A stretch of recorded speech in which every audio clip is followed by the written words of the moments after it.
Good morning and welcome to this morning's Queensborough President's Remote Land Use Public Hearing. This hearing is being live streamed on the link from the webpage of the Office of the Queensborough President at www.queensbp.org. Once again, www.queensbp.org. For those who wish to testify and haven't already pre-registered for speaking time, you may do so by visiting www.queensbp.org/land use. Please note your opportunity to speak will follow those who are pre-registered. Written testimony is welcome from those who are unable to testify remotely. All written testimony must be received by 5 p.m. today and may be submitted by email to planning@queensbp.org. Once again, all written testimony must be received today by 5 p.m. and it must be submitted at planning@queensbp.org or by conventional mail sent to the Office of the Queensborough President at 120-55 Queens Boulevard, room 226, Kew Gardens, New York 11424. I'm joined by my planning director and staff today, Irving Poy, Lisa Atkins, Victoria Garvey, Vanessa Ordonez, and Malik Sanders. And now I will turn this over for Lisa to proceed with how we will run this hearing. Thank you. The public hearing shall be conducted in the following manner. For each item, the applicant will be called to give a description of the zoning action requested, an explanation of the proposed project, and respond to any questions from the chair. The floor will then be open for public testimony. Each speaker will have 3 minutes to state their position. A signal will be heard when 3 minutes have passed. When you are called, please state your name for the record, and if you are officially speaking as a representative or an organization member or group. The calendar number, application number you are speaking about, and whether you are for or against the item. Then begin your testimony. Speakers will be called to testify in an alternating basis for or against that item. At the discretion of the chair, should there be a large number of speakers on any particular item, it may be put on second call. Thank you for your cooperation. Hey, thank you, Lisa. So you've just been advised on the proceedings of this hearing and how it will be conducted. Please keep your comments focused on the application you are speaking about. Please stay within the allotted 3 minutes. When you hear the signal, please wrap up and finish your comments. And of course, I reserve the right to ask speakers for clarifications or further information regarding their applications or comments. So Lisa, please call the first calendar item. Calendar item number 1, ULURP number 210148ZMQ. The applicant is Beach 116th Associates LLC, affected community board number 14. Please begin. Elise Fullader from Eric Palatnik, PC. Thank you so much for having me today. The proposed zoning map amendment, I'm going to share my screen. Share, okay. Share. Everyone can see that, correct? You can all see that? Yes. Yes. Okay. Thank you very much. So, as you can see, the proposed zoning map amendment would eliminate from within an existing R7A district, a C13 district bounded by Beach 116th Street, a line 200 feet northwesternly of Ocean Promenade, a line midway between Beach 116th Street and Beach 117th Street, and a line 100 feet southeasterly of Rockaway Beach Boulevard, and established within an existing R7A district, a C24 district bounded by Beach 116th Street, a line 200 feet northwesternly of Ocean Promenade, a line midway between Beach 116th Street and Beach 117th Street, and a line 150 southeasterly of Rockaway Beach Boulevard. The proposed zoning map amendment will enable the applicant to seek a special permit pursuant to ZR 7336 at the Board of Standards and Appeals to operate a PCE. The rezoning area would be tax block 16226, lots 25, part of lot 12, 15, 17, 19, 20, 21, 22, and 23. And the development site you can see in red would be lot 25. The entire building is constructed as in an as-of-right building, which I will show you in a moment. Here is the rezoning area. You can see the location better. The proposed action would facilitate 2 new buildings, buildings A and buildings B, that would rise to 8 and 4 stories respectively on block 16226, lots 23 and 25, and would include 127,799 square feet, 3.9 FAR, with 110,707 square feet of residential space and 17,092 square feet of ground floor commercial space, including 20,947 square feet of cellar level parking for residential accessory uses. In total, the development would provide 108 accessory off-street parking spaces, and this would allow for Orange Theory Fitness to be in the commercial space at the ground floor and get a PCE special permit from the Board of Standards and Appeals. You can see the building has been constructed as of right. So that's the building that is there currently. You can see what it looks like. The proposed action would facilitate a new mixed-use development in the project area to contain residential use and commercial retail space, and would enable the applicant to pursue a special permit with the BSA. Currently, the C13 district generally requires 1 parking space per 400 square feet of general retail floor area, which constrains new commercial development in the area with transit access and does not allow a discretionary special permit to allow PCE use. The C24 district permits the same floor area 2.0 FAR as C13 districts. However, the uses and parking requirements differ. C24 districts permit use groups 5 through 9 and 14, and 1 parking space is required for every 1,000 square feet of general retail floor area and is waived where 40 or fewer spaces are required.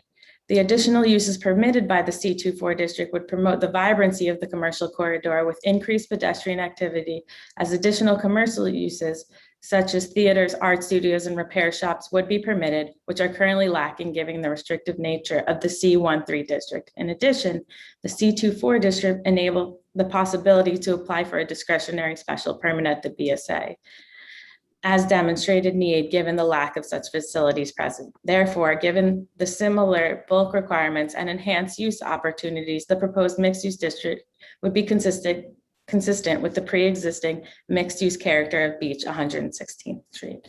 Thank you very much. And if you have any questions, we would be glad to answer them. And I'll go back to this, which shows nicely the rezoning. Alrighty, do we have any members? I think this is pretty straightforward. Are there any members of the public who wish to testify, or unless Irving has anything he wants to raise? I think the community board was pretty happy with this as well. Yeah, just one question. Is there a PCE that you're thinking about? Yeah, as I stated in the presentation, Orange Theory Fitness is ready to go with that space, but was seeking this in order to open. Okay, thank you. Okay, great. Thank you. All Thank right. you so much. Thank you. Any members of the public wish to testify on this? All right, seeing none, Lisa, call the next applicant. Calendar items number 2 and 3 are related items. ULURP number 200230ZMQ and ULURP number N200231ZRQ. The applicant is Brisa Builders Development LLC and God's Battalion of Prayer Properties. Effective Community Board number 14. Applicant, please begin. Thank you, Lisa. Good morning, Queensborough President, and to the office, Richard Lobel of Sheldon Lobel PC for the applicant. I'm joined by Amanda Iannotti from my office, who is sharing her screen, as well as the remainder of the applicant team, including Brisa Builders, represented by Erica Keller, as well as Reverend Cotfield from the church. As you see before you, this is the Beach 67th Street rezoning, which is on Beach 67th Street north of Beach Channel Drive. The proposed rezoning would rezone a current R4A district to R6, which would allow for the eventual development of two buildings, the first being a 9-story affordable independent residence for seniors, or AIRS building with roughly 84 units, and the second being an 11-story charter school building, which would contain roughly 72,000 square feet. The actions are listed before you on the screen, so you can see there would be 8 lots included in the R4A to R6 rezoning, which would be 7 lots occupying 31,000 square feet of the development site, and a lot across Beach 67th Street for the nursing home that was roughly 58,000 square foot lot. Also, as part and parcel of the rezoning, as with large rezonings or rezonings amounting in an increase in residential bulk, there would be a text amendment to map mandatory inclusionary housing on this rezoning area. Next slide. So you can see from the zoning map that this zoning district is currently R4A. You can also see at the end of the block in the circle area, we have an R5D and Beach Channel Drive is below. Notably, the R6 zoning district, which was selected for this site, is prevalent in the area. You can see south of Beach Channel Drive, there are what amounts to more than 80 blocks of R6 zoning, which have resulted in development typical of R6 zoning, larger community facilities, et cetera. Next slide. So the next 2 slides really tell the story with regards to specifics around the rezoning. The first is the actual rezoning district boundary. You can see from the screen the lots on the east amounting to 7 lots of 31,000 square feet, which would be home to the existing church, as well as the 2 proposed buildings, a 9-story AIRS building and 11-story charter school building. And of course, the R6 district would extend across the street. The next slide kind of gives you some context as far as the selection of the zoning district and why city planning has supported this application, as well as we can talk about the community board. First, of course, you can see there's R6 zoning to the south, as we've already discussed. And also on these streets on Beach 67, you've got a wide street at 85 feet wide. This is wider than most of these side streets in the area and can easily accommodate the R6, which allows for low to medium density development. Also, notably, the nursing home across the street is currently existing at 8 stories. That is a non-complying building for the existing R4A district. So including that within the rezoning area allows that building to become complying and allows for that building, including over 150 residents, to more easily satisfy Department of Health requirements regarding nursing homes generally. So it's seen as an important part of the contextual rezoning of the district. Amanda, you want to go to the next slide? So the entire applicant team is here to answer specific questions. Amanda, I think if you just page through the photographs, which demonstrate the surrounding area, the development lots themselves, which are largely vacant with the exception of the church and a two-family home, as well as the surrounding area, which contains some of these larger community facility buildings. There's, I know, a school to the east of this block, which is, I think, at roughly 6 stories and 65 feet. There are community facilities, including nursing homes to the south of Beach Channel Drive within blocks of the area with over 300 residents. So this is not an area which is not familiar with density. Amanda, if you just want to go to the first pages of the plan set. And so again, this is just a site plan demonstrating where the buildings will be located on the site. And then if you want to go to the next page, we've got some zoning calculations, which include, I guess the page after this, placement of the residential buildings you can see here in orange and placement of the school building in yellow. Following this within the presentation materials are plans and calculations. We're happy to go through those at the discretion of the borough president. Maybe in the interest of time, we would ask the borough president if he would like to focus any questions around the rezoning itself. And so, we can go through the specifics as necessary. I think we would just add that we had a very productive conversation with Community Board 14 in this regard. We were very happy with the nature of the conversation. They recognized the longstanding good works of the church in this area. And so, conditionally granted their approval of the rezoning application. And with that, and showing the proposed heirs building, we're happy to answer any questions. Great. Which mandatory inclusionary housing option are you using? So the district would be mapped with options 1 and options 2 to provide maximum flexibility.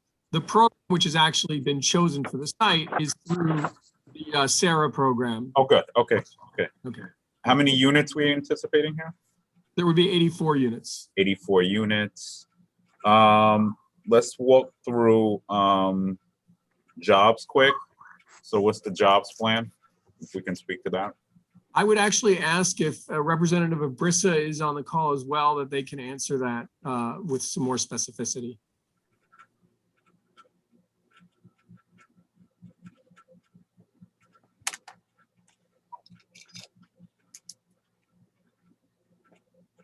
Maybe we'll get back to that question. I think that either Erica or Bennett is on the phone. I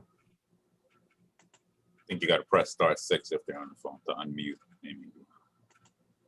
All right, I'll move on. Okay. Hi, this is Bennett. Do you want to, I was away from the computer for a second. What was the question? On local hiring, what's the plan? Is there a specific local hiring percentage goal? We can get back to you with more information. However, generally speaking, HPD most likely would have some sort of directive towards that, but we'll get back to you with more specifics. All right, so I'm looking for something in writing, and I'm assuming this is being built. Is this being built non-union? We are still in the process of choosing a contractor. Okay, got it.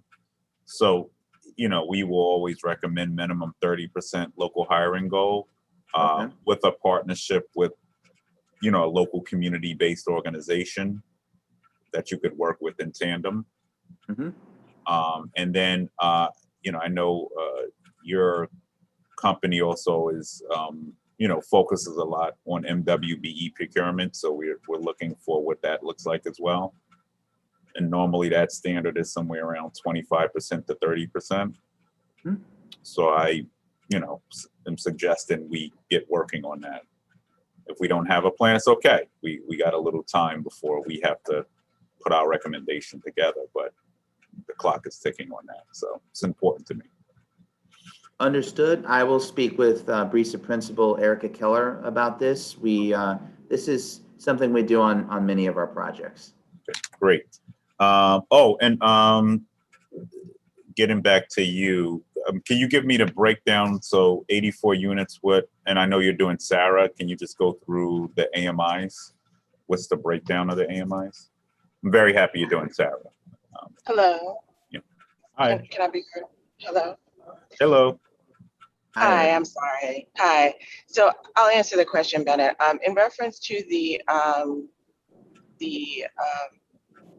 MWBE participation, we always have at least 50% or more participation. So as you know, Borough President, that HPD has a requirement for 25% of their subsidy to be used with minority and women business enterprises, and we always exceed that 25%. So to give you an example, our project in Brooklyn, the requirement was $6 million worth of contracts, and we had $12.6 million worth of contracts. So we have, vendors that we work with that are both certified as minority and or women, and we will be using them on these projects as well as new vendors as well. So that's an area that we are very versed in and have been very successful. And then if you could go through local hiring. So we will work with the local agencies to support the local hiring as we do in Brooklyn. So, a large part of our projects have in Brooklyn, we work with the local not-for-profits to get local hires, and we will work with the GC to ensure that they set aside from their labor force, positions for us to hire from for Rockaway. Okay, so I look forward to definitely hearing a lot more about that as we move forward. Could we go through the school? AMIs.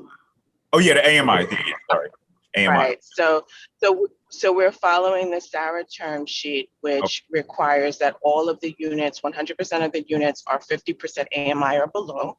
Mhm. And then we have a 30% set aside for formerly homeless seniors.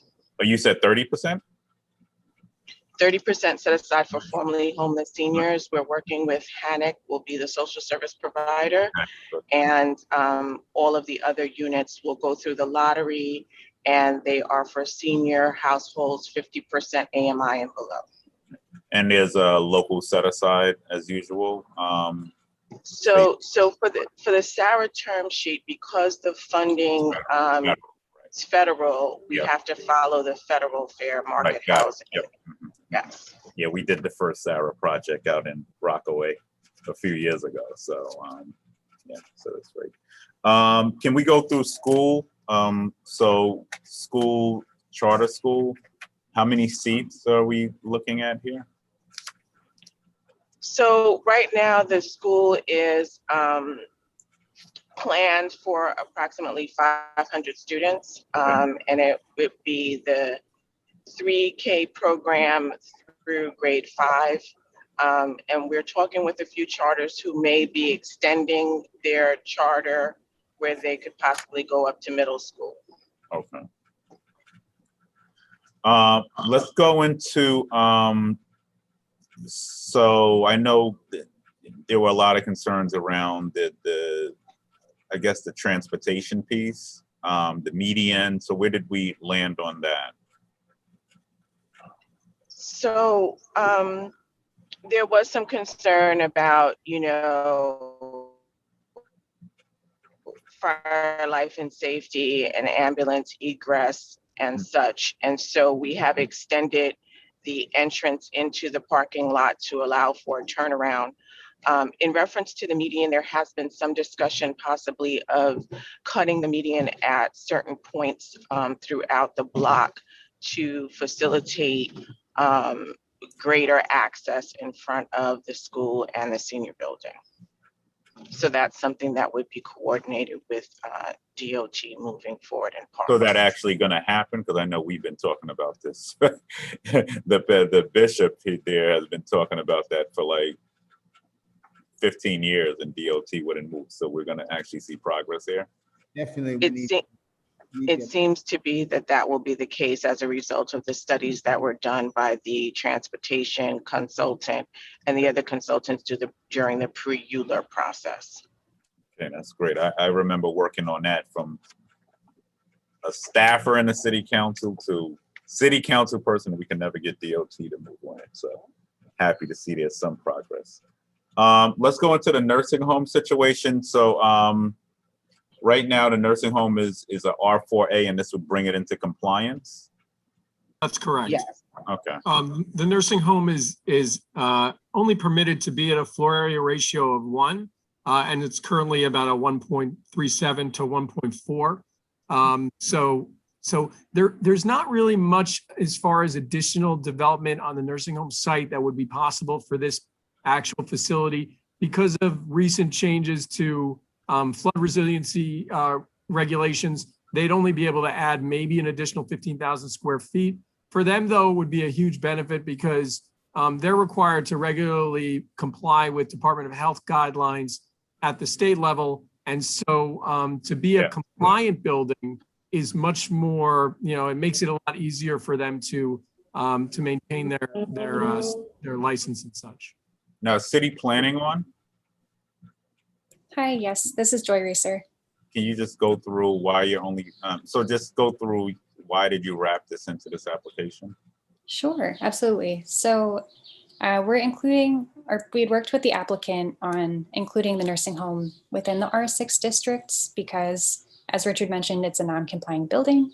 It's also a longstanding institutional use, been there for about 50 years. We don't anticipate that there's any redevelopment here.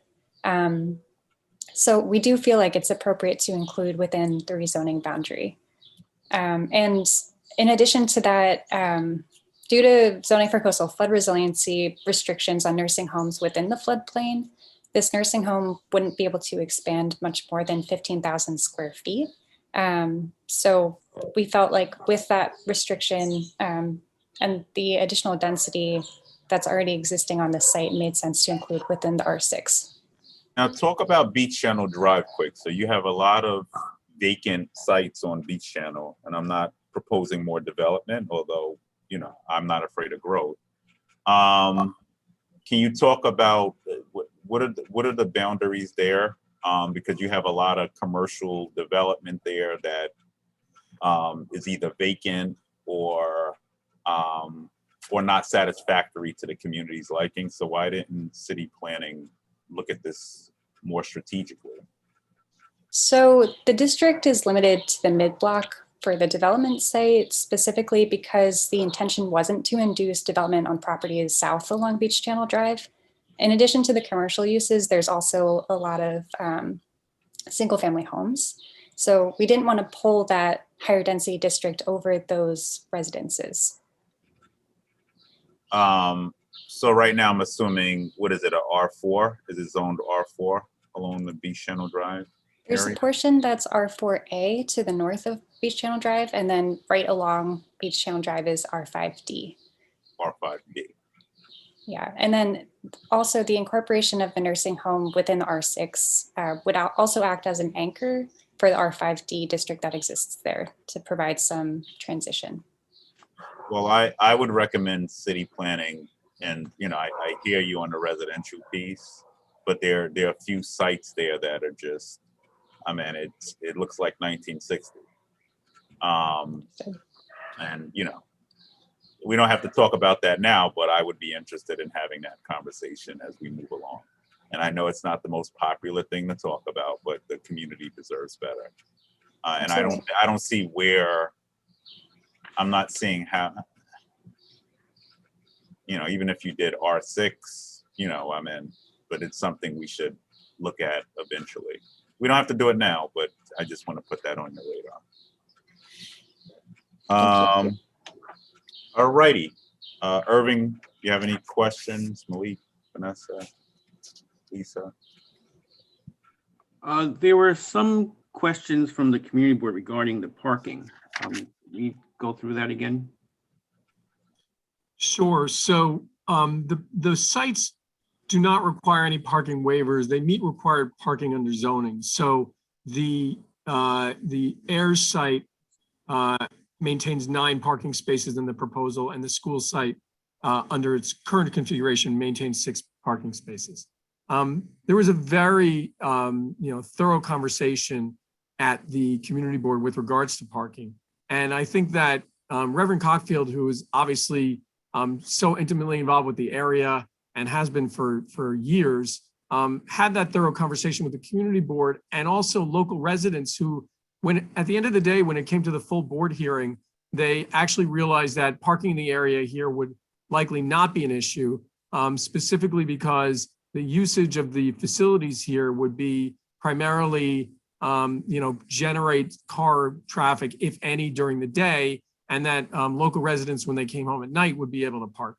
So there were local residents living within 1 to 2 blocks of the area who basically themselves convinced the community board that the parking should not be something which would hold up an otherwise extremely valuable project. And so the community board chose not only to approve the project, but also not to condition anything with regards to parking. So I think internally, we're looking at parking, and I think it's something that, as a site, we want to make sure it works and that we're going to improve if possible. But at the end of the day, we do satisfy required parking, and our parking demand study demonstrates that there won't be any issues generated by the use here.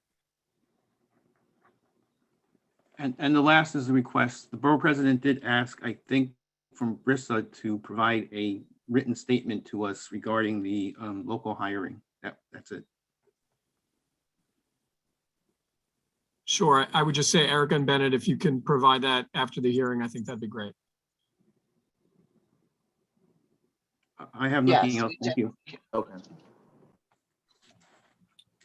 All righty. All right, thank you. That's all my questions. Are there any members of the public who wish to testify? All right, seeing none, we'll close out this item and move on to the next applicant, Lisa. Calendar item number 4, ULURP number 210337 PCQ. The applicant is the Department of, I'm sorry, this is, the applicant is DFTA, Department for the Aging, and Department of Citywide Administrative Services, and the Affected Community Board number 4. Applicant, you may begin.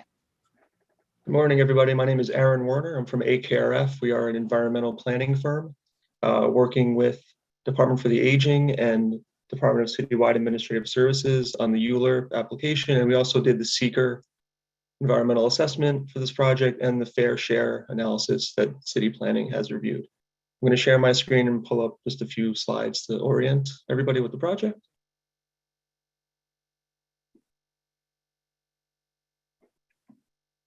Can everybody see my screen? Okay, great. So like I said, it's an applicant from DFTA and DCAS for a new senior center at 9605 Horace Harding Expressway. This is block 1918, lot 114, right next to LaFrac City. Junction Boulevard is to the west and 99th Street to the east. This is an acquisition and site selection action for the new senior center by both agencies as co-applicants. Just some general overview. We have the project area, which is in the Corona neighborhood, close proximity to the Queens Mall, LaFrac City, EFMR lines. Here's the area map that was for the ULURP. We're in a C44 district. It's an existing building, which is the DEP building at 9605 Horace Harding. The proposal is to construct the senior center on the ground floor on the east side of the building. No new construction, just all interior renovations, a little bit of exterior construction, which I'll touch on in a minute. So to the east, we have LaFrac City residences. Also in the area, we have a lot of commercial and other residential uses, including and some community facility as well. And this use is permitted in the C44 as use group 4 community facility. Here's another view just showing the existing 6-story building. Again, DEP has offices here. They formerly had space in the approximately 7,000 square foot space where the senior center will be placed, but they've since vacated that into other parts of the building, so it's currently vacant. We have another 20-story office building to the west, which is also primarily city agencies, LaFrac City to the east. And one of the great things about the project, the reason why this site was selected, is it's primarily meant to serve LaFrac City seniors, and they can easily, if they want to walk here, if they're able to, can get here without crossing, the LIE, without having to cross Horace Harding or any major streets, because all we have here is a driveway, and they can use the interior circulation elements of LaFrac City to get here by foot. And as I'll talk about, there'll be some drop-off accommodations if there's an accessoride or van transport in front of the building. Here's just some existing photos. This is looking east along Horace Harding. This is looking westerly along the same frontage of the building, right around here where this shrubbery is. And this column is approximately where the entrance will be to the new space on the ground floor. Here's just an elevation showing the proposed entrance with an ADA ramp right at that corner of the building. The space, like I said, is approximately 7,100 square feet. It will operate between 8 and 5 p.m. Monday through Friday, serving approximately 105 seniors a day. Here's a quick view of the floor plan of the space. As you can see, we have the ADA ramp and the entrance. There's a pretty generously sized reception area and vestibule. And then we have all the program space set back away from Horace Harding. That was also done to eliminate issues with noise, even though in our seeker EAS, we found there weren't any concerns for noise due to the fact that the windows of the building currently are strong enough to attenuate to adequate standards for seeker for community facility space. We did interior noise readings for that. So we have the offices along the frontage, and then continuing back through northerly through the space, we have the program spaces. There's a large cafeteria and a kitchen for in-house meals. Yep, so just to wrap it up, it's an acquisition and site selection action for the senior center with DIFTA and DCAS as the co-applicants, and it's at 9605 Horace Harding. I can turn it over to, if there's any specific questions on programming or the lease arrangement or otherwise, there's folks from Elmcor who is going to be the operator of this. We also have Lee, I think we have Lee from DIFTA. If not, we have Ark Eber from DIFTA on the line. But I think Saida and Lorinda from Elmcor are also here to answer questions. So that concludes my portion of the presentation. Thanks. Can we go through the lease? How long is the lease for?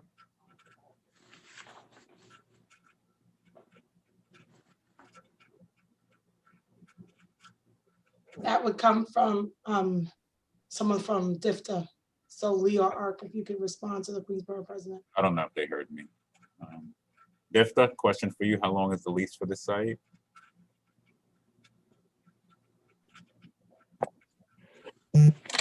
Oh, you're in San Francisco. Good to see Yeah, you. hi. Yeah, hi. This is Ark Eber from DIFTA. We are aiming for 20 years to lease this space. Aiming, or is it going to be 20 years? I guess, yes, it's going to be around 20 years. Okay. And so Elmcor is running this center, correct? Yes, it's correct. And They will, yeah. sorry. They will run everyday operation of this center. Okay, 8 to 5. And can you just talk about operational support DIFTA's providing Elmcor? So I can, we'll do that, Ark, for you. If it is. yeah, at I all think helpful. Elmcor can address this question better than me. Okay. Yes, so we are currently contracted already with DIFTA for this site. The contract starts July 1st. So we'll be able to start virtual programming as of July 1st. As you may know, Queensborough president, we have been in the LEFRAC community before. We were providing senior services for about 43 years in that community and had to relocate due to some issues with our placement at St. Paul's. And so we moved back into Jackson Heights area, and this center allows us to go back into that area. So we do have a contract with DIFTA already to provide services. I know Lorinda is on, so I'll let her talk a little bit about it, but it is our largest contract, I will say, of our DIFTA contracts. This is our largest contract.